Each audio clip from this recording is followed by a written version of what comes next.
तो आदाब, नमस्कार, गुड इवनिंग, सत श्री अकाल। एक बार फिर आप तमाम लोगों का स्वागत है। उम्मीद है पूरी फैमिली अच्छी होगी, अपना ख्याल रख रही होगी।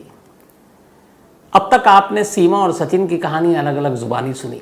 खुद सीमा ने क्या कुछ कहा इंटरव्यू में वो आपने सुना, सचिन ने क्या कहा ये आपने सुना, अलग अलग न्यूज़ चैनल ने कहा ये आपने सुना, अलग अलग वेबसाइट, अलग अलग सोशल मीडिया पर क्या कहा ये भी आपने सुना, मैंने क्या सुनाया ये भी आपने सुना। तो सारी कहानियाँ आपने सुन ली, हर एक अपने अपने हिसाब से इस कहानी को आपके सामने रखता चला आया। अब जाहिर है कि मामला कानून का है, जांच हो रही है। अभी तक जब से इस मामले की जांच हुई, बल्कि 4 जुलाई के बाद से पुलिस का कोई ऑफिशियल बयान नहीं आया कि आखिर ये मामला है क्या सीमा जासूस है या फिर नहीं है। पहली बार यूपी पुलिस ने सीमा के इस केस पर 1.5 पन्ने का अपना एक प्रेस नोट जारी किया है, जिसमें पूरी कहानी है। और उस प्रेस नोट में बहुत कुछ है जिससे आप अंदाज़ा लगाएंगे कि यूपी पुलिस की ये जांच क्या कहती है सीमा के बारे में। तो सबसे पहले मैं ये पूरी जो यूपी पुलिस की प्रेस नोट है वो आपको पढ़ के सुनाता हूँ। कुछ इसमें हिंदी के बहुत कठिन शब्द हैं तो मैं उसको अपने हिसाब से बदल दूंगा, लेकिन जो सारे फैक्ट्स हैं वो आपके सामने वैसे ही रखता हूँ। और इसके बाद एक और इंटरेस्टिंग चीज़ हो गई है, वो ये कि हम सब सीमा पूरे हिंदुस्तान में मीडिया में छाई हुई है। इस वक्त सीमा एक सेलिब्रिटी है। पाकिस्तान की सोशल मीडिया पे पिछले कुछ दिनों से एक अजीब खबर चल रही है। वहाँ के जितने भी चैनल हैं अब वो एक दूसरी बात उठा रहे हैं। उनका ये कहना है कि सीमा जो है वो पाकिस्तानी है ही नहीं। उनका कहना है कि सीमा है इंडियन है, भारतीय है, और न सिर्फ इंडियन है बल्कि वो इंडियन स्पाई है। वो पाकिस्तान में आई थी जासूसी करने इंडिया की तरफ से, काम हो गया, अब वो लौट गई और इसीलिए वो इंडियन स्पाई है। अब मतलब पाकिस्तान में इस तरह की बातें चल रही हैं। गुलाम हैदर का बाकायदा इंटरव्यू हुआ कि गुलाम हैदर अब ये सारी चीज़ों के बाद सऊदी से लौट चुका है पाकिस्तान, तो वहाँ के अलग अलग चैनल ने इंटरव्यू किया और उस इंटरव्यू में बड़ी इंटरेस्टिंग सारी चीज़ें बताई हैं, तो वो भी आपको बताऊँगा। लेकिन पहले यूपी पुलिस की ज़ुबानी सीमा की असली कहानी कि सीमा है क्या। यूपी पुलिस के प्रेस नोट जो लिखता है वो ये है कि 4 जुलाई को ये गौतम बुद्ध नगर का एक थाना, उसमें एक पाकिस्तानी महिला जिसका नाम गुलाम हैदर कैटर, wife of Ghulam Haider, daughter of Ghulam Raza, जो रेजिडेंट एड्रेस है मोहम्मदपुर रंतोदेरो कर्मकांडी, पोस्ट थाना बेखमाबाद, सिंध स्टेट, पाकिस्तान, अपने 4 बच्चों के साथ इलीगल तरीके से भारत में दाखिल होती है। इसके बाद इसी हिसाब से थाने में अलग अलग धाराओं के तहत इसका मामला दर्ज किया जाता है। गौतम बुद्ध नगर साल 2020 में अब जो शुरुआती पुलिस मामले की जांच करती है उसमें अब ये लिखा है कि शुरुआत में जो लोकल पुलिस है, जब उसकी नज़र में ये मामला आया उसने मामला दर्ज किया।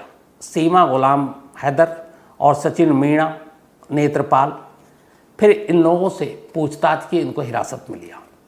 हिरासत में लेकर जब पूछताछ हुई और जांच हुई तो यूपी पुलिस कहती है कि जानकारी आई कि गौतम बुद्ध नगर साल 2020 में पबजी ऑनलाइन गेम के माध्यम से ये दोनों कांटेक्ट में आए थे, संपर्क में आए थे, या 2020 में पबजी ऑनलाइन गेम के ज़रिए सीमा और सचिन संपर्क में आए।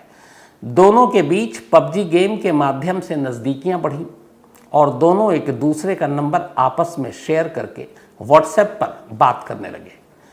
10 मार्च 2023 को सीमा हैदर फिर नेपाल आई। सचिन मीणा भी इसी तारीख को यानी 10 मार्च को भारत से नेपाल पहुंच गया।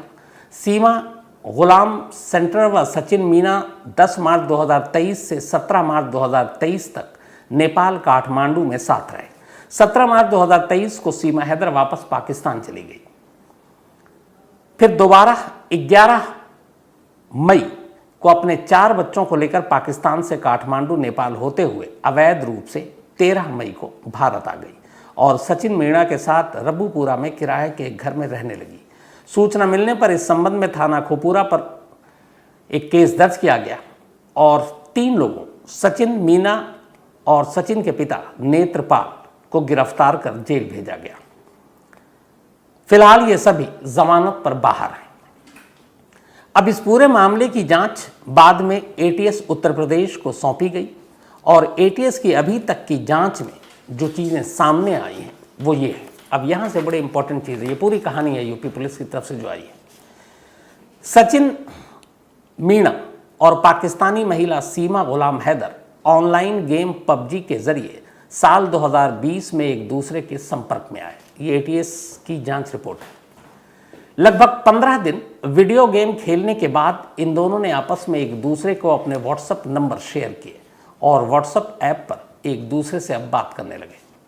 सीमा हैदर का पति गुलाम हैदर साल 2019 से काम करने के लिए सऊदी अरब चला गया, जो सीमा को घर पर खर्चे के लिए 70 से 80 हज़ार रुपये हर महीने पाकिस्तानी रुपए में सऊदी से भेजता था, जिसमें से मकान किराया, बच्चों की स्कूल फीस वगैरह घर के खाने के खर्चे के बाद सीमा 20 से 25 हज़ार रुपये हर महीने बचत कर लिया करती थी। उसने अपने गांव में 1 लाख रुपए की 20 महीने की 2 कमेटी भी डाल रखी थी। साल 2021 में दोनों कमेटी खुलने के बाद करीब 2 लाख रुपए सीमा के पास इकट्ठे हो गए। इसके पास 4-5 लाख रुपए सालाना बच जाता था। वो अपनी बचत का सारा पैसा मकान मालिक की बेटी के पास रखती थी। 1 लाख रुपए हैदर के पिताजी ने भी भेजे थे और 5-6 लाख रुपए इसकी बचत के थे। इसके अलावा एक बार हैदर ने 2,50,000 रुपए सऊदी से एक साथ भेजे थे। कुछ पैसे और कुछ रिश्तेदारों की मदद से 12 लाख रुपए का 39 गज का मकान सीमा ने अपने नाम पर खरीद लिया। मकान खरीदने के लगभग 3 महीने बाद जनवरी 2022 में उसने यह मकान 12 लाख रुपए में बेच दिया, क्योंकि इसे सचिन मीना के पास भारत जाना था। पहली बार सीमा 15 दिन के टूरिस्ट वीज़ा पर 10 मार्च 2023 को पाकिस्तान कराची एयरपोर्ट से शारजा एयरपोर्ट और फिर वहां से काठमांडू एयरपोर्ट नेपाल पहुंची। फिर 17 मार्च 2023 को इसी रूट से नेपाल से वापस चलकर 18 मार्च 2023 को पाकिस्तान कराची एयरपोर्ट पहुंची। सचिन मीना 8 मार्च 2023 को गौतम बुद्ध नगर से गोरखपुर पहुंचा। फिर 9 मार्च 2023 को गोरखपुर से सोनाली बॉर्डर और सोनाली बॉर्डर से काठमांडू नेपाल के लिए निकला। 10 मार्च 2023 को वो काठमांडू नेपाल पहुंचकर न्यू विनायक होटल, न्यू बस्ता पार्क काठमांडू में एक कमरा किराए पर लेकर रुक गया। सचिन 10 मार्च 2023 की शाम में एयरपोर्ट काठमांडू नेपाल से सीमा हैदर को रिसीव करने न्यू विनायक होटल काठमांडू ले आया। मतलब एयरपोर्ट गया फिर होटल ले आया, और ये दोनों 10 मार्च 2023 से 17 मार्च 2023 तक न्यू विनायक होटल काठमांडू में एक साथ रहे। दूसरी बार सीमा 10 मई 2023 को 15 दिन के टूरिस्ट वीज़ा पर पाकिस्तान से अपने 4 बच्चों फरहान उर्फ राज उम्र 7 साल 6 महीना, बेटी फरवा उम्र 6 साल 6 महीना, फरीहा उम्र 5 साल, मुन्नी उम्र 3 साल को साथ लेकर कराची एयरपोर्ट से दुबई एयरपोर्ट पहुंची और फिर 11 मई को सुबह दुबई एयरपोर्ट से चलकर काठमांडू एयरपोर्ट नेपाल आई और पब्लिक ट्रांसपोर्ट 1 में बैठकर शाम के समय पोखरा नेपाल पहुंची। वो पोखरा नेपाल में एक होटल में रुकी रात को। उस होटल का नाम उसे याद नहीं है।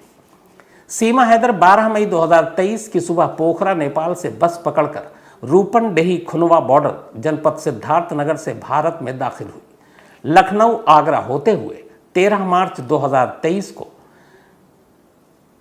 मई 2023 को खुपुराकट गौतम बुद्ध नगर पर बस से उतरी। सचिन मीना पहले से ही खुपुरा में एक किराए का कमरा ले रखा था। इस किराए के कमरे में सचिन मीना और सीमा हैदर इसके बाद साथ रहने लगे। सीमा हैदर से 2 video cassette, 4 mobile phone, 5 Pakistani अधिकृत पासपोर्ट और एक अधूरे नाम पते का बिना प्रयोग किया हुआ पासपोर्ट और शिनाख्ती कार्ड मिले, जिनके संबंध में जांच जारी है। सीमा हैदर अपने 4 बच्चों के साथ भारत में अनाधिकृत यानी अवैध रूप से प्रवेश करने के संबंध में अब जिला पुलिस द्वारा ज़रूरी वैधानिक कार्रवाई की जा रही है। ये आखिरी 2 लाइन याद रखिएगा। तो ये पूरी यूपी पुलिस की प्रेस रिलीज है, लगभग पौने 2 पन्ने की। अब इस पूरी प्रेस रिलीज में पूरी कहानी वही है जो सीमा लगातार दोहरा रही है। इस पूरी प्रेस रिलीज में अगर समझने की ज़रूरत है तो 2-3 चीज़ें। एक, सीमा के पास से कुल 6 पासपोर्ट मिले, अब ये हैं 5। एक सीमा 4 बच्चे। तो ये इसमें लिखा हुआ कि सीमा के पास से एक और पासपोर्ट मिला जो आधा अधूरा है और जिसको यूज़ नहीं किया गया।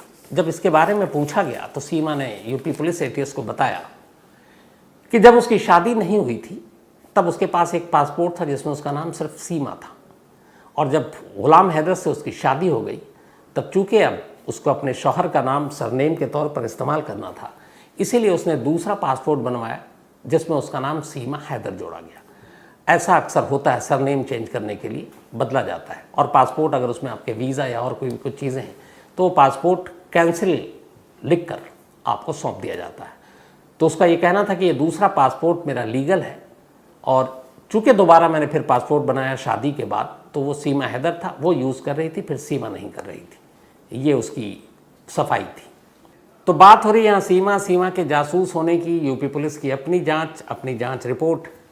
लेकिन इसी बीच याद आया कि एक ऐसी लड़की जिसने खुद अपने हाथों से अपने पति की जान ले ली सिर्फ इसलिए ताकि वो अपनी देशभक्ति और जिनके लिए वो सब कुछ समर्पित थी उसको सही साबित किया जा सके।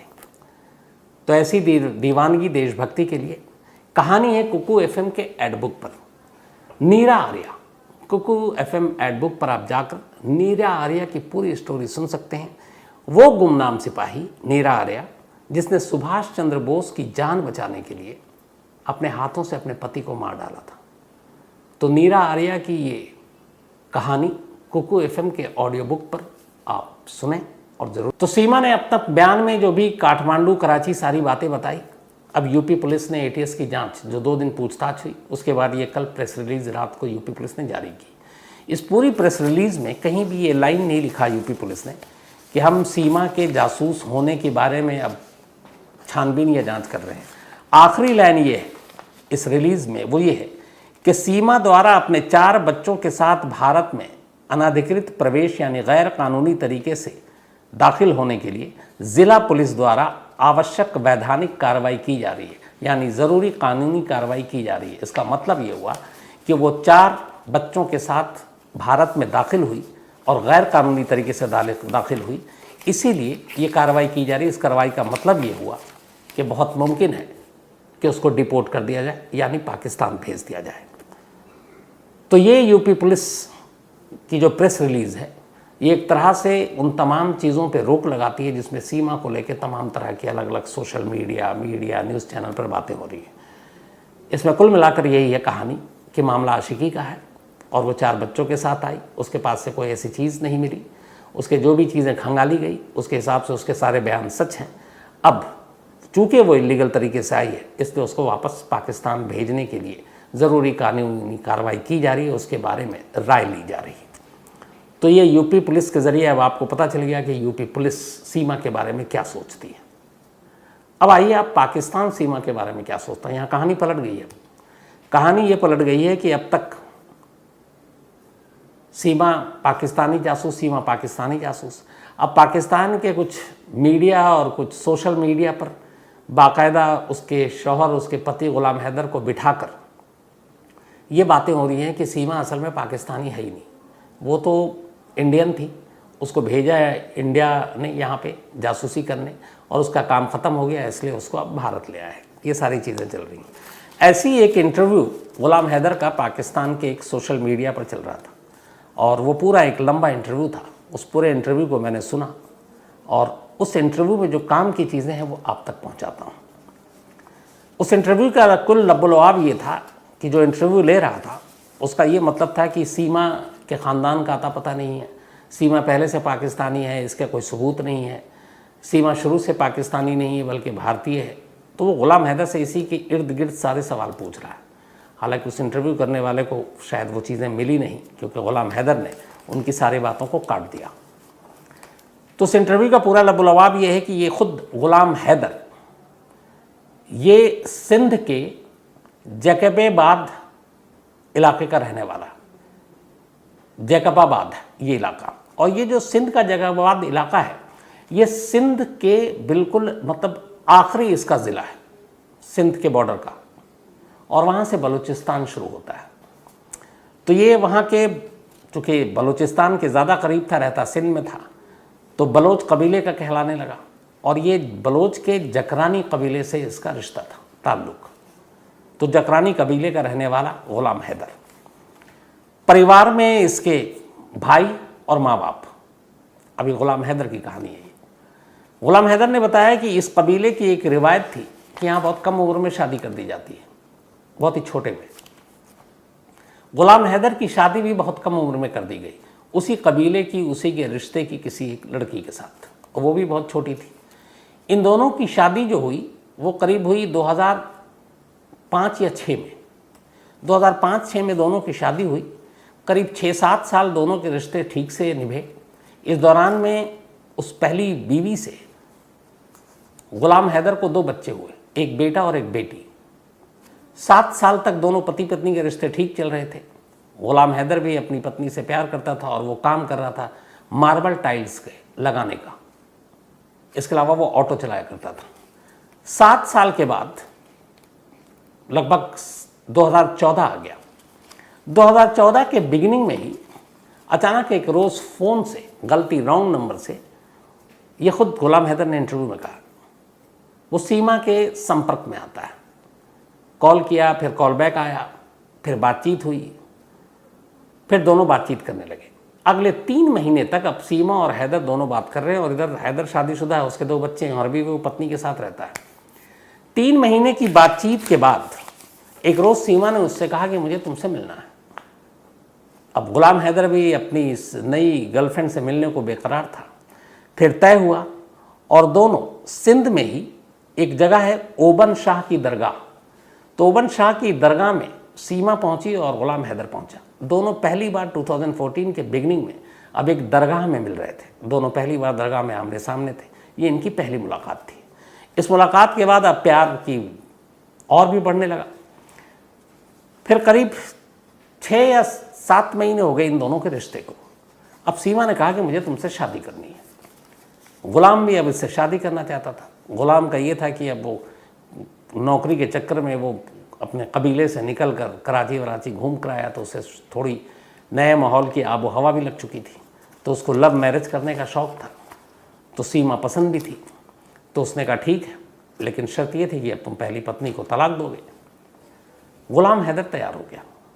उसने अपनी बीवी को तलाक दिया। बाकायदा उसके लिए पंचायत बैठी और वहाँ पे जो भी उसको पैसे और हर्जाने देने थे वो उसने सब कुछ दिया, और उसके बाद बीवी से को ये सब कुछ बता दिया।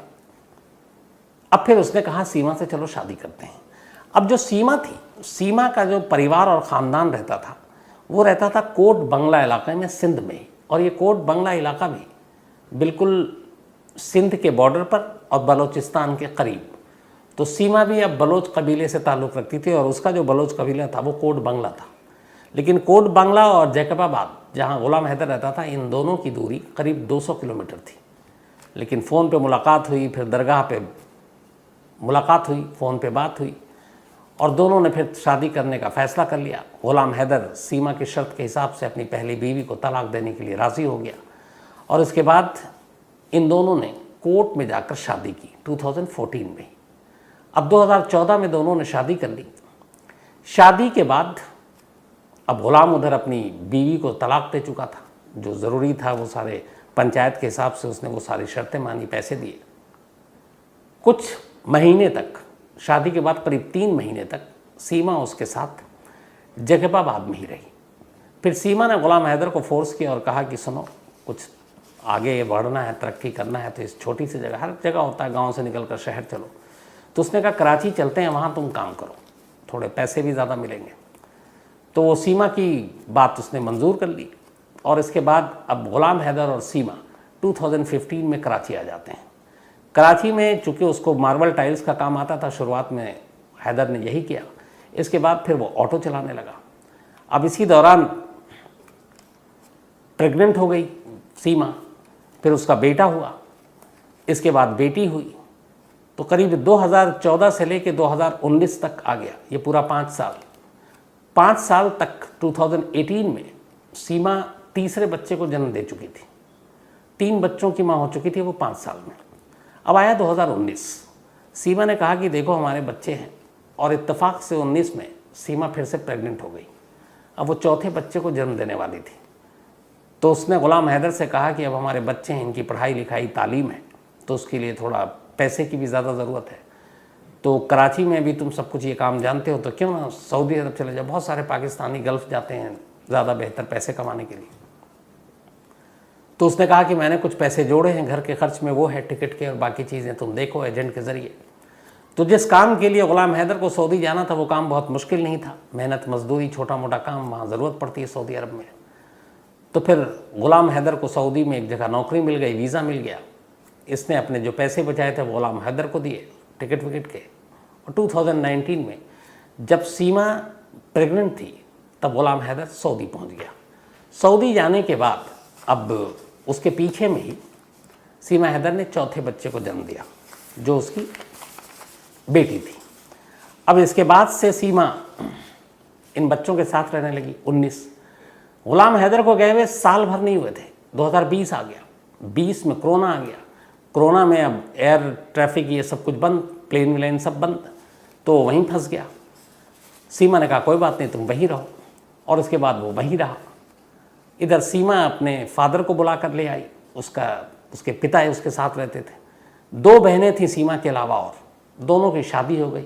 एक भाई जो कुछ वक्त रहा, फिर वो पाकिस्तान की आर्मी में चला गया, करीब 17,000 रुपये उसके महीना है, तो नीचे के पोस्ट पे काम करता होगा। 9 महीने पहले यानी कि 2022 के अक्टूबर नवंबर में सीमा के फादर की डेथ हो गई। अब सीमा अकेली थी और अपने उसके 4 बच्चे थे। 19 के बाद हैदर अभी तक पाकिस्तान नहीं लौटा, 2023 आ गया, उसे भी लगा पैसे कमाने हैं। उसके 2 बच्चे जो बड़े थे वो दोनों KG1 और KG2 में वहीं कराची के ही एक पब्लिक स्कूल में पढ़ रहे थे। तो सीमा इनके साथ रह रही थी, लेकिन इत्तेफाक से उसके जाने के बाद और कोरोना काल आने के बाद 2020 के सेकंड हाफ में, मतलब जून के बाद 2020 में, सीमा ऑनलाइन PUBG की उसको लत लगी, PUBG खेलने लगी, और उसी PUBG ने फिर सचिन दिया उसे, और फिर दोनों गेम खेलते खेलते कोई और गेम खेलने लगे। और उसके बाद जो सिलसिला है उसके आगे की कहानी आपको पूरी तरह से पता है।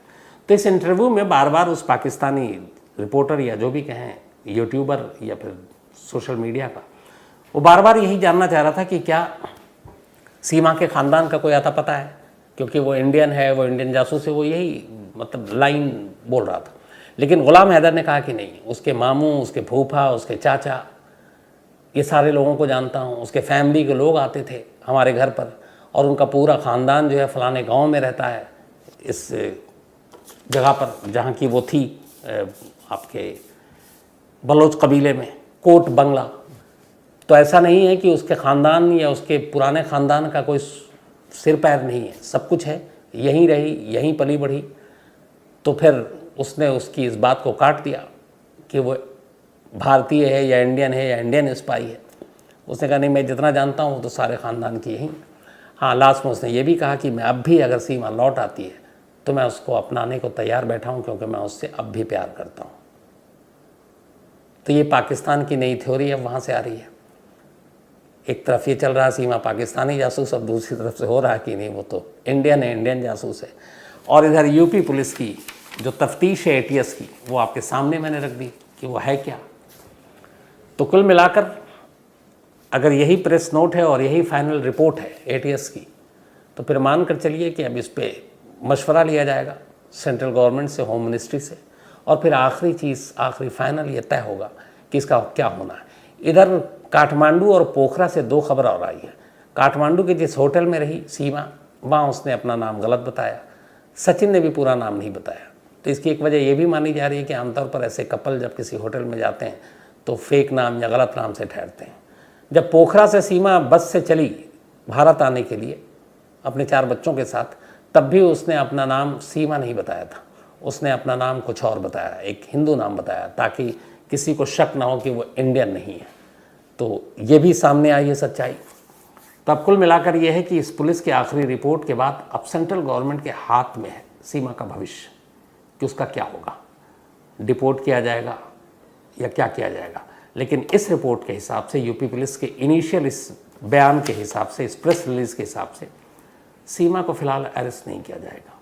और अरेस्ट इसलिए नहीं किया जाएगा क्योंकि जासूसी वाला अगर डाउट क्लियर हो जाता तो हो सकता है वो अब तक तो गिरफ्तार हो चुकी होती, लेकिन सिर्फ और सिर्फ इलीगल तरीके से भारत में दाखिल होने का मामला है और इसी की अब कानूनी कार्रवाई करने की यूपी पुलिस बात कर रही है। तो इसका मतलब है कि यूपी पुलिस ने जासूस वाले थ्योरी को किनारे कर दिया है और अब सिर्फ अवैध तरीके से भारत में आने का मामला उसके खिलाफ है और उसमें आगे क्या करना है यूपी पुलिस तय करेगी। तो ये थी, इसलिए ये ज़रूरी था कि अब तक आप ऐसी खबरें होती हैं तो हज़ार तरह की बातें होती हैं और आती हैं सामने, लेकिन हमेशा फैक्ट्स के साथ बात होनी चाहिए और ये तो पहली बार है जब ऑफिशियल स्टेटमेंट है यूपी पुलिस का। तो बहुत सारे सवालों के आपके जवाब मिल गए होंगे। अब वही अपना सिलसिला, कहानी ख़त्म करूँ उससे पहले